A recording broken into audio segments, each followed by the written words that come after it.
నమస్తే అండి. Welcome to our channel. నమస్తే సార్. నమస్తే అండి. సార్ ఈ రోజుల్లో చూసుకుంటే ఇంతకు ముందు కన్నా ఇప్పుడు ఎక్కువ ప్రతి ఒక్కరు కూడా ఒక 15 ఇయర్స్, 14 ఇయర్స్ నుంచే స్టార్ట్ చేసేస్తున్నారు. మాకంటూ ఒక మంచి బాడీ వచ్చేయాలి, కండలు చూపించాలి. అంటే ఇప్పుడు ఒక కండలున్న బాడీ చూస్తేనే అది హెల్తీ అన్నట్టుగా అయిపోయింది. అంటే వాళ్ళు అది ఆ కండలు రావడానికి ప్రోటీన్స్, క్రియాటిన్స్ నంబర్ ఆఫ్ వచ్చేసినాయి గదా! అసలు వీటి గురించి చెప్పండి సార్? Good question. ఇన్‌హెరెంట్‌లీ మనం అందరము we try to improve ourselves. ఆ క్రమంలో ఫిట్‌నెస్ మెయింటైన్ చేయనీకని వర్కౌట్స్ చేస్తుంటాం. That is healthy. సో, ఒక లెవెల్ వరకు. సో, ఇప్పుడు చిన్న పిల్లలంతా సినిమాలు చూసి బాగా ఇన్‌ఫ్లూయెన్స్ అయిపోతున్నారు. దాంట్లో ఎస్పెషల్లీ 'ప్రభాస్' లాంటి బాడీని చూసి అందరూ మాకు ఇంత పెద్ద పెద్ద కండలుంటే బావుంటదని చాలా కోరికలతోని జిమ్ ఇవన్నీ జాయిన్ అవుతున్నారు. Nothing wrong in that. కాకపోతే ఇన్ జనరల్ ఏంటంటే ఆహ్, ఏ ఏ మనిషి అయినా గానీ వాళ్ళ ప్రొఫెషన్ లేదంటే వాళ్ళ డైలీ యాక్టివిటీస్‌ని బట్టి వాళ్ళ బాడీ డిటర్మిన్ అవుతది. బలంగా ఉంటారా? సన్నగా ఉంటారా అనేది. నిజాన్ని చెప్పాలంటే హమాలీలంటారు. హమాలీలంటే గూడ్స్ క్యారియర్ నుంచి బస్తాలు లగేజ్ మోసుకొస్తారు కూలోళ్ళు. వాళ్ళకి విపరీతమైన కండలుంటాయి ఎంతెంత ఒక్కొక్కరికి. సో, వాళ్ళ ప్రొఫెషన్ అట్లాంటిది. ప్రాబబ్లీ వాళ్ళకి కండలుంటాయి. న్యాచురల్‌గానే వస్తాయి. వాళ్ళు జిమ్‌కి పోరు. అట్లానే ప్రాబబ్లీ మన ఆర్మీకి గానీ, పోలీసులకు గానీ ఇట్లాంటోళ్ళకి కండలు అవసరం. ఎందుకంటే వాళ్ళు మనల్ని రక్షిస్తారు. వాళ్ళు ఇంటిమిడేటింగ్ పర్సనాలిటీస్ ఉంటేనే దొంగలు వాళ్ళకి భయపడతారు. సో, వాళ్ళు జిమ్ చేయడంలో తప్పు లేదు. మిగతా వాళ్ళందరికీ it becomes a kind of an obsession. ఇంత పెద్ద కండలనేటివి ఒక లెవెల్ అంటే అన్‌హెల్తీ ఆహ్, ఆహ్, హ్యాబిట్స్ అయిపోతున్నాయి ఇవి. సో, మనం లీన్‌గా, హెల్తీగా, ఫిట్‌గా ఉంటే సరిపోతుంది. ఇంత పెద్ద కండలనేది ఆహ్, అంటే ప్రాబబ్లీ మీడియా ఈస్ ఇన్‌ఫ్లూయెన్సింగ్ దెమ్ అంత రావాలి. ఆహ్, అంటే కొంచెం మందికి ఎంత చేసినా గానీ అంత కండలు రావు. So, they are trying to take wrong steps to get that kind of a body. So, వీళ్ళని ఈజీగా ఆ జిమ్‌కెళ్ళినోళ్ళు, ఆ జిమ్ ట్రైనర్స్ వాళ్ళు వీళ్ళు పసిగట్టేస్తారు. వీడు ఏమైనా చేస్తాడు కండల కోసం. ఇట్లాంటోళ్ళని వాళ్ళు ఇన్‌ఫ్లూయెన్స్ చేసి కొంచెం ఈ ప్రోటీన్ పౌడర్స్ అండ్ ఇంజెక్షన్స్ ఇట్లాంటివి ఇచ్చేసి అంటే సేఫ్ అని చెప్పేసి వాళ్ళు ఏదో ముసుగులో ఇచ్చేస్తుంటారు.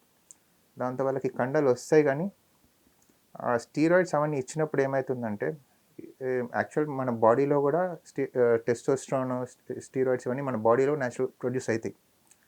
ఈ బయట నుంచి మనం ఔట్‌సైడ్ సోర్స్ నుంచి ఇచ్చినప్పుడు ఏమైతుందంటే, మన బాడీలో ప్రొడక్షన్ తగ్గిపోతది. సో, ఈ రెగ్యులర్‌గా తీసుకునే వాళ్ళకి టెస్టోస్టెరాన్ లెవెల్స్ తగ్గిపోయి, టెస్టిస్ కూడా ష్రింక్ అయిపోతాయి. ఎందుకంటే దానికి ఓకే. పని లేదు గదా! ఓకే. చిన్నగా అయిపోయి once they stop taking that outside steroids కదా! వీళ్ళ బాడీ కోప్ అప్ చేయలేదు.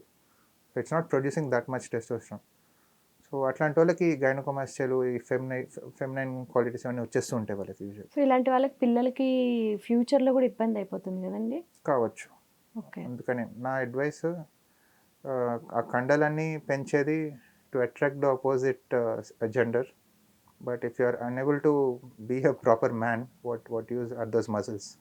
ఓకే. అయితే ఇప్పుడు ఈ ప్రోటీన్స్, క్రియాటిన్స్ ఇవన్నీ తీసుకోకుండా నార్మల్ ఫుడ్ ప్రోటీన్ అంటే ఓన్లీ ఫుడ్‌లో దొరికేది తీసుకొని జిమ్ చేయొచ్చంటారా? అదే బెస్ట్.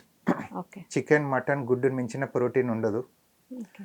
నాన్ వెజిటేరియన్స్‌కి. వెజిటేరియన్స్ అయితే పల్సెస్ పప్పులు ఇట్లా రకరకాల పప్పులుంటాయి. వాటన్నిటిలో ప్రోటీన్ ఉంటది. అది తిని ఎక్సర్సైజ్ చేస్తే వచ్చేంత కండలొస్తాయి. అన్‌రియలిస్టిక్ ఎక్స్‌పెక్టేషన్స్ అనేది మైండ్‌లో నుంచి తీసేస్తే చాలు. Look natural. That's the best advice. Okay. అయితే ఫుడ్‌లోంచే సోర్స్ వెతుక్కోవాలి అంటారు. Natural food. Stop supplements. డబ్బాలో వచ్చేది ఏది మంచిది కాదు. ఓకే. ఫ్యాక్టరీలో మ్యానుఫ్యాక్చర్ అయిన ఏ తిండి కూడా మంచిది కాదు.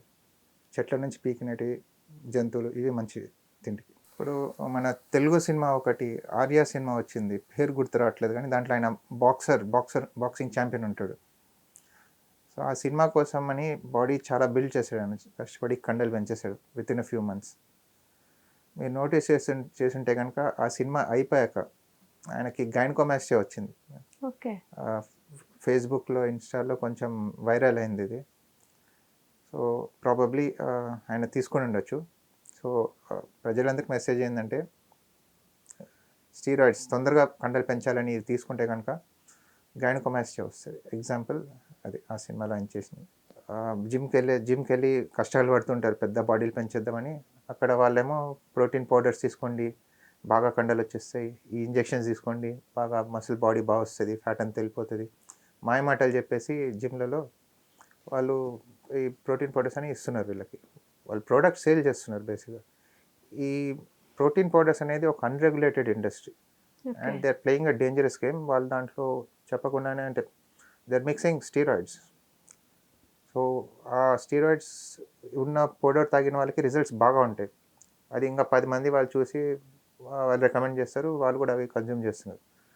So growing population of young men are developing man boobs because of protein powders and injections which they consume innocently. వాళ్ళకి తెలియక తీసుకుంటున్నారు. దీనికి ఇంకొక కారణం చెప్పాలంటే మనకి చిన్నప్పటి నుంచి కూడా మన పేరెంట్సే పాడు చేస్తున్నారని చెప్పొచ్చు. చిన్నప్పటి నుంచి న్యాచురల్ ఫుడ్ కాకుండా బోర్న్‌విటా తాగండి, హార్లిక్స్ తాగండి, బూస్ట్ తాగండి. బూస్ట్ తాగితే అదే పొడుగు పెరుగుతారు, తెలివి పీడియాష్యూర్. వస్తది. ఇదంతా ఫేక్ అడ్వర్టైజ్మెంట్స్ అన్నీ మనకు అలవాటు చేస్తున్నారు. ఏంటంటే మనం తినే తిండి కాకుండా ఇంకా సప్లిమెంట్ తీసుకో, ఇంకా బూస్ట్ వస్తది నీకు, అవతలోళ్ళ మీద ఎడ్జ్ వస్తదని నేర్పిస్తున్నారు. చిన్న పిల్లలప్పుడు బూస్ట్, హార్లిక్స్ తాగుతారు. పెద్దగయినాక అదే వాళ్ళేంటంటే వాళ్ళ ప్రకారం they are trying to improve their health. ఈ ప్రోటీన్ పౌడర్స్ తాగినప్పుడు. ఆ బూస్టులు కాస్త పోయి ఈ ప్రోటీన్ పౌడర్‌లు వచ్చేసినాయి వాళ్ళ యాహ్! కిచెన్‌లోకి. పాలలో కలుపుకొని తాగేస్తున్నారు వీళ్ళు. So they are innocent but they have to know that they are playing a dangerous game.